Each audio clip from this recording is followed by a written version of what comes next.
সুপ্রিয় শিক্ষার্থীবৃন্দ, আজকের অনলাইন ক্লাসে সবাইকে শুভেচ্ছা জানাচ্ছি।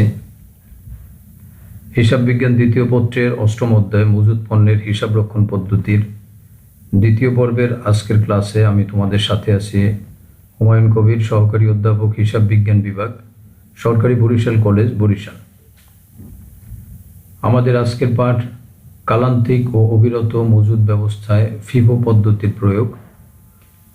আমরা অষ্টম অধ্যায়ের প্রথম পর্বে সংরক্ষণ ব্যবস্থা এবং মূল্যায়ন পদ্ধতি সম্পর্কে জেনেছি, যেখানে মজুদ পণ্য সংরক্ষণ ব্যবস্থার দুইটি ব্যবস্থা ছিল, একটি কালান্তিক মজুদ ব্যবস্থা আর একটি অবিরত মজুদ ব্যবস্থা, এবং চারটি মূল্যায়ন পদ্ধতি ছিল: ফিফো পদ্ধতি, লিফো পদ্ধতি, সরল গড় পদ্ধতি এবং ভারযুক্ত গড় পদ্ধতি। আজকের ক্লাসে আমরা এই দুই ব্যবস্থার অধীনে কিভাবে ফিফো পদ্ধতির প্রয়োগ করা যায় এই নিয়ে দুটি সমস্যার সমাধান করার চেষ্টা করব। প্রথম সমস্যা, যেখানে বলা আছে জুয়েল ট্রেডার্স এর জুন মাসের মজুদ পণ্য ক্রয় সমূহ এবং বিক্রয় সমূহ নিম্নে উপস্থাপন করা হলো।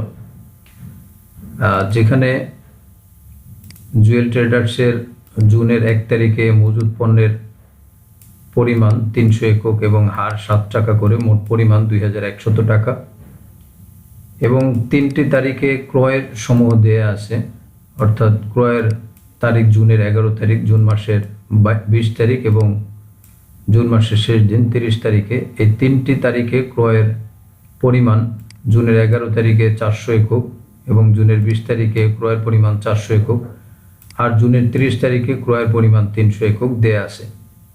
এবং দুটি তারিখে এই জুনের 15 এবং 25 তারিখে 500 এবং 400 একক করে বিক্রয় বা ইস্যুর পরিমাণ দেয়া আছে।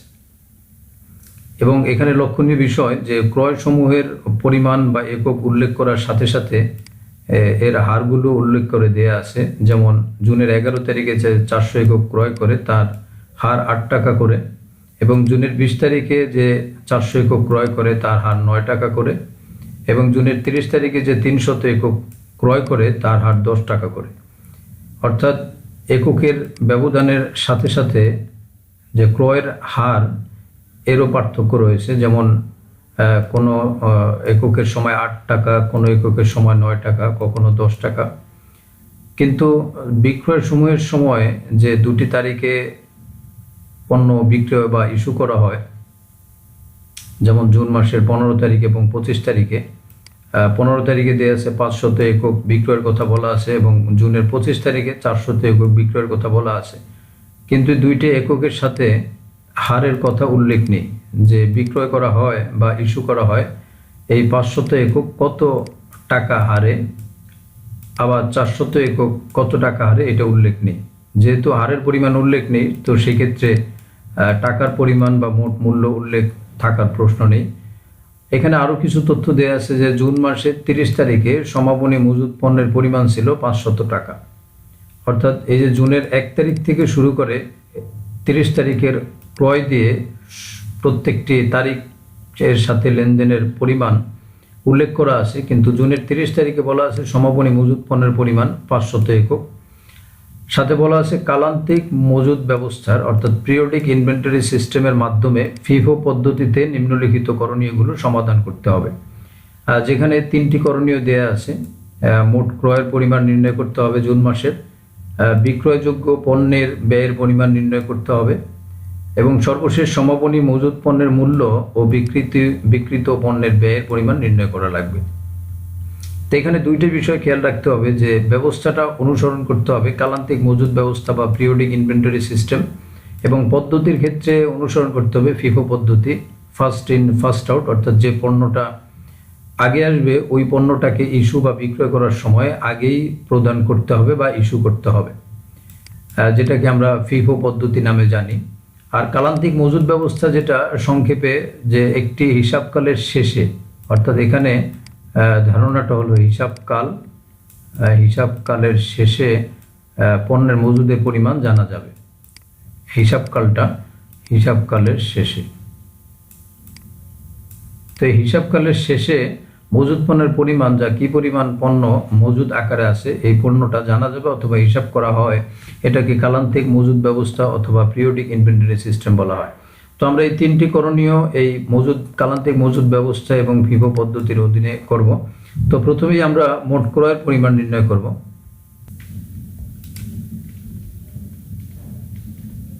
তো মোট ক্রয়ের পরিমাণ নির্ণয় করার ক্ষেত্রে প্রথমে খেয়াল রাখবো যে ক্রয় সমূহের জন্য 3টি তারিখ উল্লেখ করা আছে, জুন মাসের 11 তারিখ এবং জুন মাসের 20 তারিখ এবং 30 তারিখে ক্রয় করে। তো মোট ক্রয়ের পরিমাণ উল্লেখ করার ক্ষেত্রে যে এখানে 400, 400 এবং 300 একক, এই 3টি তারিখে মোট ক্রয়ের পরিমাণ। তো সেই ক্ষেত্রে জুন মাসের 11 তারিখের ক্রয় এবং জুন মাসের 20 তারিখের ক্রয় এবং জুন মাসের 30 তারিখের ক্রয়, 3টি ক্রয় এর হার সহ যে 8 টাকা করে, 9 টাকা করে এবং 10 টাকা করে মোট মূল্য আসে 9,800 টাকা। এখানে যদি মোট এককের হিসাব করি তো সেই ক্ষেত্রে মোট এককের পরিমাণ 1100 একক।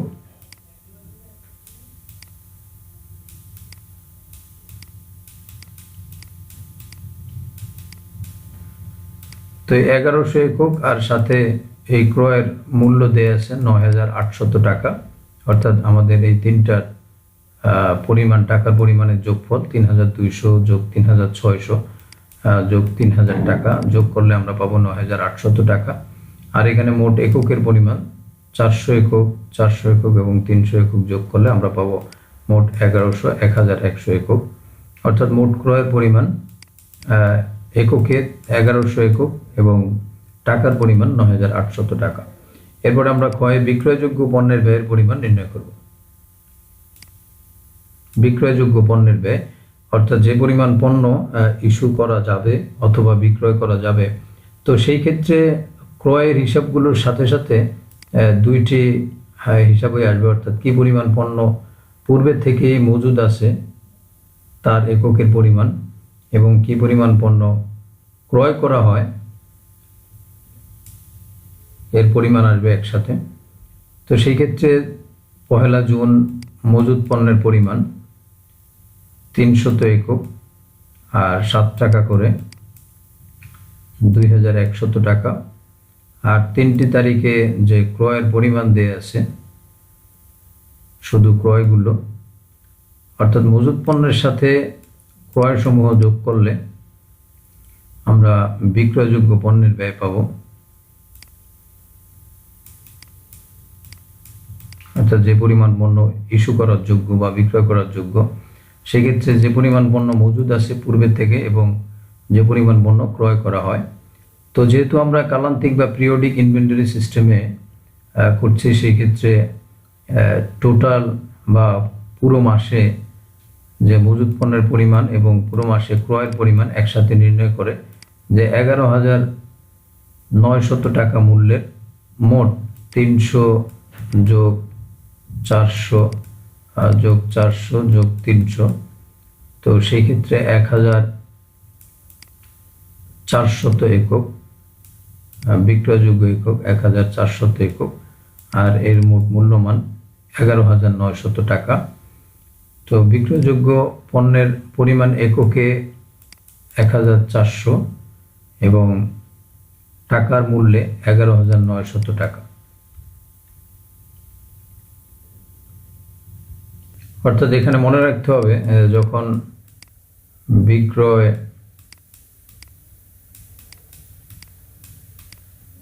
যোগ্য বলা হবে, বিক্রয়যোগ্য পণ্য, তো বিক্রয়যোগ্য পণ্যের ক্ষেত্রে প্রারম্ভিক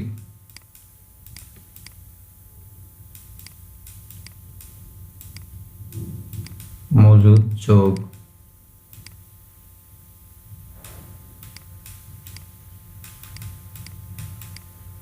ক্রয় সমূহ, যেমন এখানে প্রারম্ভিক মজুদ দেয়া আছে 300 একক আর ক্রয়ের পরিমাণ 1,100 একক। তো মোট বিক্রয়যোগ্য 1,400 একক।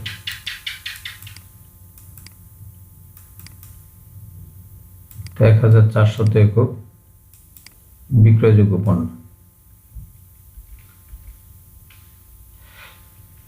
এবার আমরা দেখব সমাপনী মজুত পণ্যের মূল্য এবং বিক্রিত পণ্যের ব্যয়। তো এখানে সমাপনী মজুত পণ্যের পরিমাণ বলা আছে 500 একক। প্রশ্নে বলা আছে যে জুন মাসের 30 তারিখে সমাপনী মজুত পণ্যের পরিমাণ 500 একক। এখন প্রশ্ন হলো এই 500 এককের হিসাবটা কেমন। তো এখানে আমরা দেখি যে বিক্রয়যোগ্য পণ্য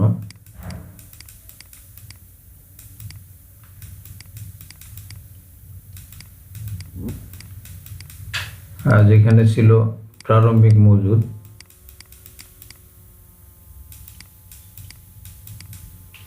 যোগ ক্রয়।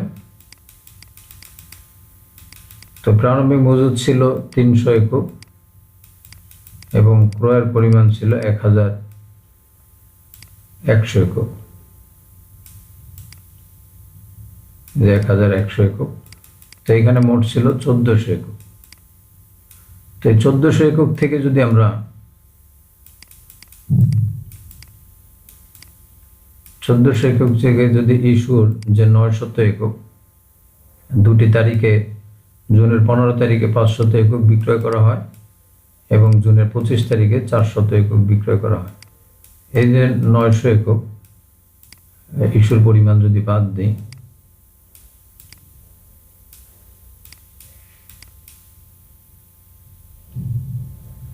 তো সেই ক্ষেত্রে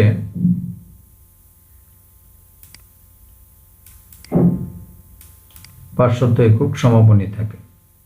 সমাপনীতে আছে 500 একক।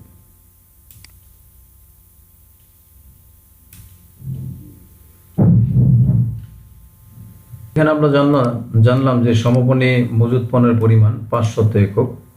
এখন এটার মূল্য নির্ধারণ করার ক্ষেত্রে যে 500 এককের মূল্যগুলো নির্ধারণ করার ক্ষেত্রে যে 500 এককের বিভাজনটা হবে 200 একক এবং 300 একক। যেহেতু জুনের 30 তারিখে ক্রয়ের পরিমাণ 300 একক আর সমাপনী ছিল যেহেতু 500 একক, তার মানে পূর্ববর্তী উদ্বৃত্ত ছিল 200 একক, আর সেটার জন্য জুনের 30 তারিখে উদ্বৃত্ত একক অর্থাৎ এই 300 একক জুনের 1 তারিখের। এরপরে ক্রয়ের পরিমাণ অর্থাৎ 1 তারিখের পরে 11 তারিখের ক্রয়ের পরিমাণ 400 একক। এরপরে 11 তারিখের পরে 15 তারিখ সেখানে বিক্রয়ের পরিমাণ 500 একক, অর্থাৎ পণ্যের পরিমাণ বৃদ্ধি পেলে আমরা যোগ করি অর্থাৎ ক্রয়ের দ্বারা, আর বিক্রয় বা ইস্যুর কারণে কমে যায় এই কারণে আমরা বিয়োগ করছি। তো সেই ক্ষেত্রে জুনের 15 তারিখে বিক্রয়ের পরিমাণ 500 একক। এরপরে 15 তারিখের পরে তারিখ আসে জুনের 20 তারিখে 400 একক। তো 400 একক ক্রয় যোগ আর জুনের 25 তারিখে আবার বিক্রয় 400 একক, এই 400 একক বিয়োগ। তো এখানে খেয়াল রাখার বিষয় যে ফিফো পদ্ধতি যেহেতু ব্যবহার করি, যে পূর্বের যে পণ্যটা আগে আসে যেমন জুনের 1 তারিখে যে পণ্যটা, আবার জুনের 11 তারিখে 400 একক, এভাবে ধারাবাহিকভাবে যে পণ্যটা আগে থাকে অথবা আগে ক্রয় করা হয় তো ইস্যু করার সময় ওই পণ্যটাই আগে যাবে। তো সেই হিসেবে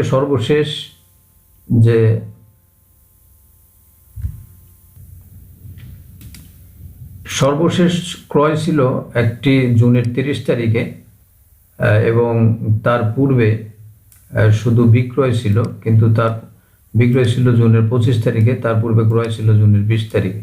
তো সেই ক্ষেত্রে এই যে 200 একক, এই 200 একক এই 400 টাকার মধ্যে, এই জন্য 200 এককের মূল্য ধরা আছে 9 টাকা করে, 1800 টাকা উদ্বৃত্ত এবং ক্রয়ের পরিমাণ জুনের 30 তারিখে ক্রয়ের পরিমাণ 300 করে, 300 একক 10 টাকা হারে 3000 টাকা, মোট 4800 টাকা মজুত পণ্যের মূল্য। 4800 টাকা। এখানে 200 এককের হিসাবটি আরো সহজভাবে বোঝার জন্য যে এই 200 একক এর পরিমাণ কিভাবে বের হলো, একটা তো হিসাব যে যেহেতু আমরা কালান্তিক মজুদ ব্যবস্থায় করছি, তো সেই ক্ষেত্রে প্রত্যেক তারিখেই মজুদ পণ্যের পরিমাণ কত বা কি পরিমাণ পণ্য হাতে আসে এটা জানার প্রয়োজন হয় না, বা এই ব্যবস্থার কারণে হিসাবকাল শেষে জানতে হয় বা জানা যায়। তো এখানে বের করার জন্য যে একটি সমাপনী যেহেতু আছে 500 একক, আর তার মধ্যে তাও জুনের 30 তারিখে, এবং জুনের 30 তারিখে ক্রয় আছে 300 একক। তো 30 তারিখে মজুদ পণ্যের পরিমাণ 500 একক, আর জুনের 30 তারিখে ক্রয়ের পরিমাণ 300 একক। যেহেতু 500 একক সমাপনী, তো জুনের 30 তারিখে যেহেতু ক্রয়ের পরিমাণ 300 একক, তো সেই ক্ষেত্রে জুন 30, তো ক্রয়ের পরিমাণ 300 একক, আর এখানে বলা আছে সমাপনী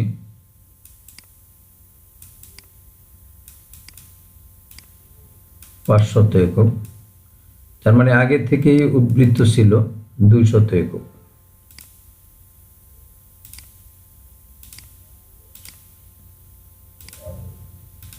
তো এখানে ছিল 200 একক উদ্বৃত্ত।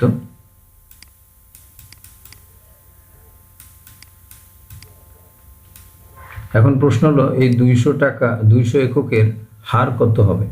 তো আমাদেরকে দেখতে হবে যে এই যে 30 তারিখের ক্রয়ের পূর্বে সর্বশেষ ক্রয়, অর্থাৎ 30 তারিখের এই যে 300 টাকা, এটা তো আমরা আনলাম। এর পূর্বে ক্রয় আছে জুনের 20 তারিখে। তো সেই ক্ষেত্রে এই যে উদ্বৃত্ত 200 একক, এটা 400 এককের মধ্যে থেকে উদ্বৃত্ত।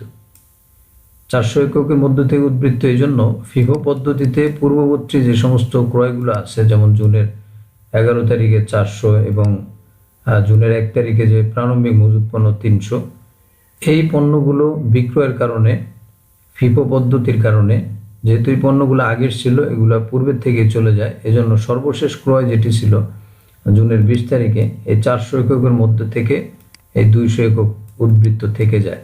তো যেহেতু 400 এককের হার 9 টাকা করে, এজন্য 200 এককেরও বাকি 200 এককের হার 9 টাকা করে ধরে এই 1800 টাকা হবে।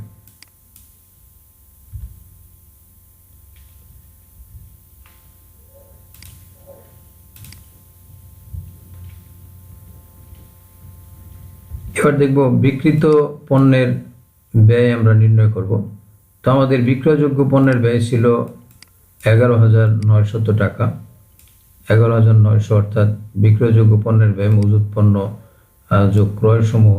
তো মজুদ পণ্য যোগ ক্রয় সমূহ মানে এই 1,400 একক, আর এই সবগুলো যোগফল যেটি ছিল 11,900 টাকা, আর সমাপনী মজুদ পণ্যের মূল্য ছিল 4,800 টাকা। তো বিক্রিত পণ্যের ব্যয়ের পরিমাণ 7,100 টাকা। অর্থাৎ বিক্রয়যোগ্য পণ্য থেকে সমাপনী মজুদ পণ্যের মূল্য বাদ দিলে আমরা বিক্রিত পণ্যের ব্যয়ের পরিমাণ পাব।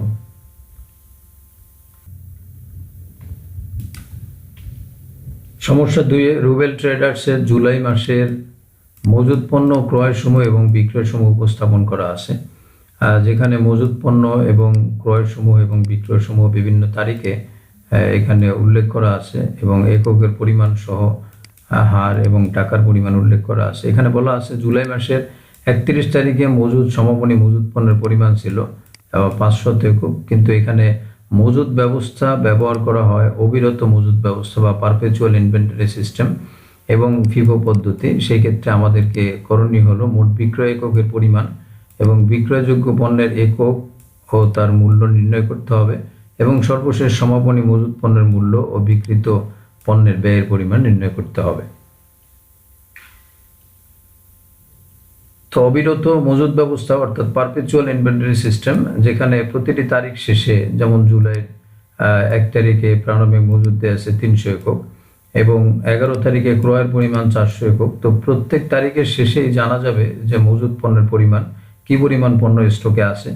তো সেই ক্ষেত্রে আমাদেরকে পদ্ধতি এখানে ব্যবহার করতে বলা আছে যে ফিফো পদ্ধতি, যে আমরা মূলত 2টি সমস্যায়, প্রথম সমস্যায় আমরা দেখেছি কালান্তিক মজুদ ব্যবস্থার অধীনে ফিফো পদ্ধতি কিভাবে প্রয়োগ করা হয়, এবং সমস্যা 2 আমরা দেখব যে পারপেচুয়াল ইনভেন্টরি সিস্টেম বা অবিরত মজুদ ব্যবস্থার অধীনে ফিফো পদ্ধতির প্রয়োগ কিভাবে করতে হয়। তো এর মধ্যে আমরা 3টি করণীয় করব। মোট বিক্রয় এককের পরিমাণ জানব, বিক্রয়যোগ্য পণ্যের একক ও তার মূল্য, সমাপনী মজুদ পণ্যের মূল্য ও বিক্রিত পণ্যের ব্যয় নির্ণয় করব। তো প্রথমে আমরা যে মজুদ পণ্য ক্রয় এবং বিক্রয় সময়ের বিভিন্ন তারিখ অনুযায়ী একটি খতিয়ান বা লেজার করে নেব যে প্রত্যেক তারিখের শেষে মজুদ পণ্যের পরিমাণ কত থাকে এবং কোন মজুদ এককের জন্য তার কত হার নির্ধারণ করতে হবে। তো এখানে আমরা যদি তারিখের ধারাবাহিকতায় দেখি যে প্রথমে জুলাইয়ের 1 তারিখে, এরপরে জুলাইয়ের 11 তারিখ দেয়া আছে ক্রয়ের পরিমাণ, জুলাইয়ের 11 তারিখের পরে বলা আছে বিক্রয়ের পরিমাণ জুলাইয়ের 16 তারিখে, এরপরে আবার ক্রয়ের পরিমাণ জুলাইয়ের 20 তারিখে, এরপরে আবার বিক্রয়ের পরিমাণ জুলাইয়ের 25 তারিখে এবং সর্বশেষ ক্রয়ের পরিমাণ জুলাইয়ের 31 তারিখে। এই যে তারিখের ধারাবাহিকতায় আমরা এখানে একটি স্টোর লেজার পণ্যের জন্য যে খতিয়ান, এই খতিয়ানটা এখানে প্রস্তুত করব। তারিখের ধারাবাহিকতায় যে প্রথম 1 তারিখ থেকে শুরু করে 31 তারিখে আমাদের লেনদেনগুলো কোন তারিখে কোন ধরনের লেনদেন সংগঠিত হয়। তো পয়লা জুলাই এখানে দেয়া আছে প্রারম্ভিক মজুদ একক 300 একক এবং 7 টাকা হারে, যার পরিমাণ 2100 টাকা। তো 300 একক 7 টাকা হারে 2100 টাকা। পয়লা জুলাইয়ের পরে লেনদেন সংগঠিত হয় জুলাইয়ের 11 তারিখে। তো জুলাইয়ের 11 তারিখে ক্রয় সংগঠিত হয়, ক্রয়ের পরিমাণ 400 একক 8 টাকা করে, মূল্য 3200 টাকা। তো 400 একক 8 টাকা করে 3200 টাকা। তো আমরা এটা ক্রয়ের ঘরে লিখলাম। তো সেই ক্ষেত্রে উদ্বৃত্তর ঘরটা খেয়াল রাখতে হবে, যেখানে এই যে 300 একক 7 টাকা করে 2100 টাকা এবং নতুন করে যে ক্রয় আছে 400 একক, এই 400 একক। তো সেই ক্ষেত্রে আমাদের নতুন যে 300 এবং 400 মোট 700 একক এই জুলাই 11 তারিখে, অর্থাৎ 11 তারিখে আমরা জানলাম যে কি পরিমাণ মজুদ পণ্য এখানে আছে। তো এখানে প্রারম্ভিক ছিল আমাদের 300 একক এবং জুলাইয়ের 11 তারিখে ক্রয় ছিল 400 একক। এর পরের তারিখে অর্থাৎ জুলাইয়ের 16 তারিখে ইস্যু বা বিক্রয়। তো ইস্যু বা বিক্রয় বলা আছে 16 তারিখে, জুলাইয়ের 16 তারিখে বলা আছে 500 একক। এখন এখানে যেহেতু ফিফো পদ্ধতি অনুসরণ করা হবে, ফিফো যে পণ্যটা আগে আসছে, তো 500 এককের বের করার জন্য তো পূর্বের পণ্য আছে 300 একক, এই 300 একক, আর এই যে 400 একক থেকে যাবে 200 একক, এই মোট 500 একক। তো এখানে যে এই যে 500 একক, অর্থাৎ এই যে 500 একক, এই 500 একক ইস্যু করা হলো। তো প্রারম্ভিক মজুদ থেকে 300 একক এবং জুলাইয়ের 11 তারিখে যে 400 একক ক্রয় করা আছে ওখান থেকে 200 একক। তো এখন যেহেতু 300 একক এখানে ইস্যু করা হয় প্রারম্ভিক মজুদে, এই জন্য এই 300 একক 7 টাকা করে এটা আর থাকলো না। এবার এই যে 400 একক থেকে 200 একক বাদ যাওয়ার কারণে, তো 400 মাইনাস ইস্যু করা হয় 200 একক, তো বাকি থাকে 200 একক, আর এর হার 8 টাকা করে, যেহেতু 400 এককের হার 8 টাকা করে, মোট 1600 টাকা।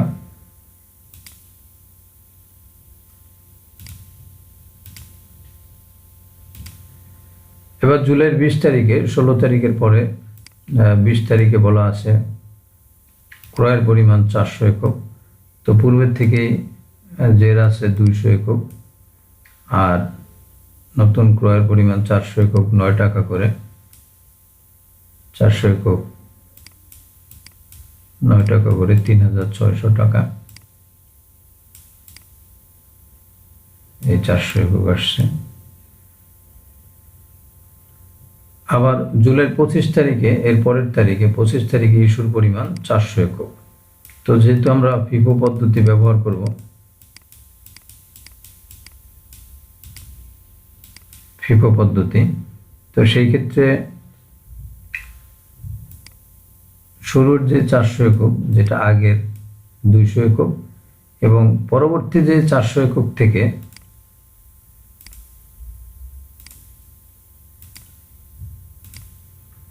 এখানকার 400 একক থেকে বাকি 200 একক,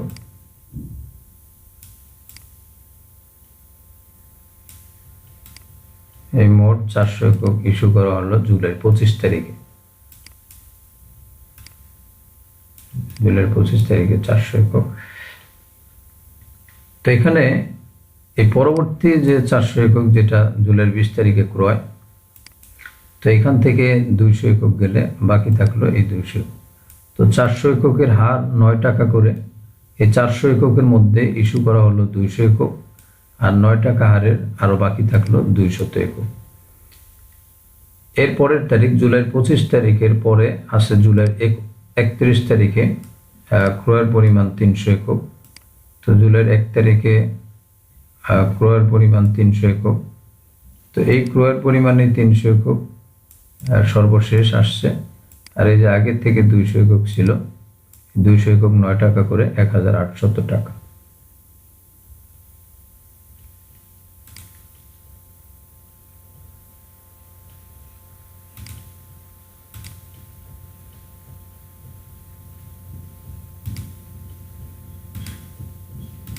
তো এখানে আমরা লেজারটা আবার দেখে নেই, যেখানে যে মজুদ 300 একক, আবার ক্রয় যে 400 একক, এটা পরবর্তীতে লেখা আছে, আর মজুদ 300 একক এখানে আসছে। যখন ইস্যু করা হয়, যেহেতু ফিফো পদ্ধতি ব্যবহার করা হয়, ফিফো পদ্ধতি, তো ফিফো পদ্ধতি ব্যবহারের ক্ষেত্রে পূর্ববর্তী অর্থাৎ আগের যে 300 একক, এটা আগে যাবে। এখন এখানে যেহেতু 500 একক ইস্যু করা হয়, তো 500 হওয়ার জন্য আরো লাগবে 200 একক। তো এই 200 যাবে এই 400 থেকে। তো 400 থেকে 200 যাওয়ার পরে যে 400 মাইনাস 200 ইকুয়াল থাকবে 200 একক। তো এই 200 একক ব্যালেন্স আকারে এখানে আসছে।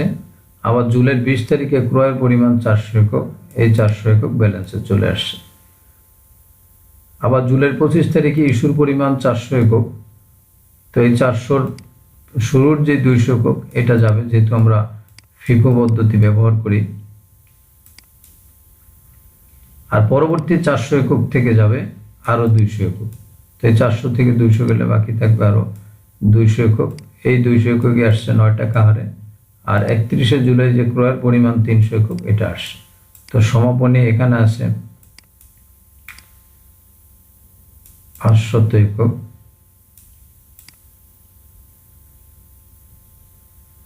এই 500 এককে এখানে বলা আছে যে সমাপনী মজুদ পণ্যের পরিমাণ 500 একক। এবার আমরা মোট বিক্রয় এককের পরিমাণ নির্ণয় করব। তো সেই ক্ষেত্রে মোট বিক্রয় একক, দুইটি তারিখে করা হয়। জুলাইয়ের 16 তারিখে 500 একক এবং জুলাইয়ের 25 তারিখে 400 একক। তো 500 একক এবং 400 মোট 970 একক বিক্রয়ের পরিমাণ। এরপর দেখব বিক্রয়যোগ্য পণ্যের একক। তো বিক্রয়যোগ্য পণ্যের একক মজুদ পণ্যের সাথে ক্রয় যতগুলো আছে, ক্রয়গুলো যোগ করলে আমরা পাবো বিক্রয়যোগ্য পণ্যের পরিমাণ। তো বিক্রয়যোগ্য পণ্যের পরিমাণ মোট 300, 400, 400 আর সাথে 300 যোগ করলে মোট এককের পরিমাণ আসে 1400 একক, 1400, আর মূল্যমান 11,900 টাকা। তো মূল্য আসছে 11,900 আর এককের পরিমাণ 1400।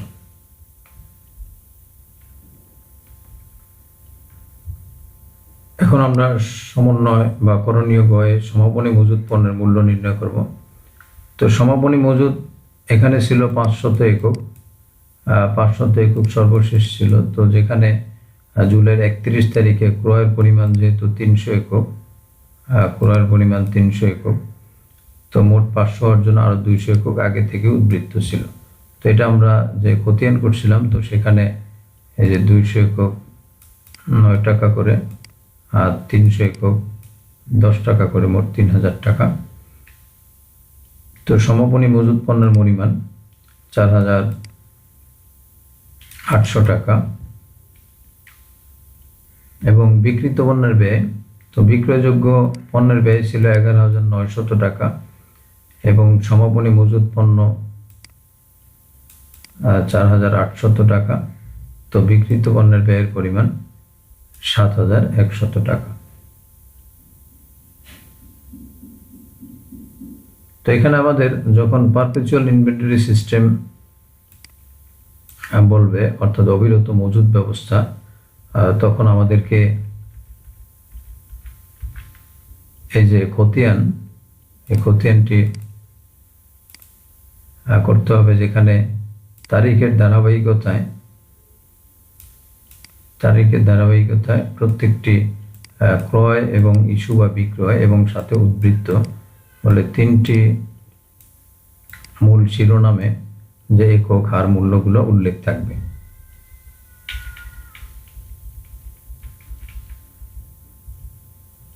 আজকে এই পর্যন্তই। সবাইকে ধন্যবাদ। অষ্টম অধ্যায়ের 3য় পর্বের ক্লাসে আমরা পরবর্তী পদ্ধতিগুলো নিয়ে আলোচনা করব।